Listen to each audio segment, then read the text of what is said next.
ఆ మాంగళ్యంలో 3 మాంగళ్యాలు ఉన్నాయి.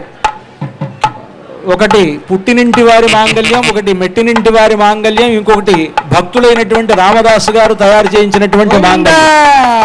అంతా సేవించండి.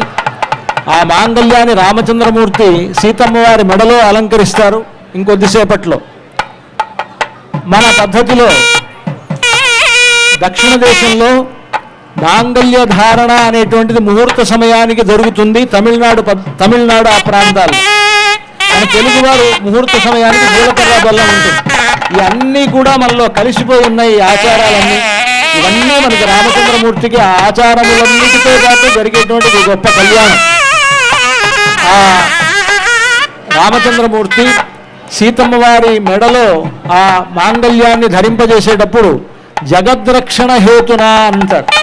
ఈ జగత్తును మొత్తాన్ని కాపాడడం కోసమని సీతమ్మ వారితో ఆయనకు కళ్యాణం జరుగుతున్నది కనుక మాంగళ్య తంతునానేన జగద్రక్షణ హేతున కంఠేర్పయామి శుభగే. ఇక్కడ మామూలుగా అందరూ కంఠే బధ్నామి అని అంటారు, కంఠే అర్పయామి అని అంటారు. ఆ విధంగా చెప్పాలి మంత్రం. కంఠేర్పయామి శుభగే త్వంజీవ శరదాం శతం అంటూ ఆ మాంగళ్య మంత్రాన్ని పఠిస్తూ సీతమ్మ వారి మెడలో రామచంద్రమూర్తి అర్పించేటువంటి సన్నివేశాన్ని ఇప్పుడు మనం చూడబోతూ ఉన్నాం. అర్చక స్వాములు ఆ కార్యక్రమాన్ని నిర్వహిస్తూ ఉన్నారు. సాక్షాత్తు రామచంద్రమూర్తి సీతమ్మ వారి మెడలో ఆ మాంగళ్యాన్ని ధరింపజేస్తూ ఉన్నారు. సుమంగళీరితి మంత్రేణ శ్రీ సీతా మహాలక్ష్మీదేవ్యాః కంఠే మంగళసూత్రం బద్ధ్వా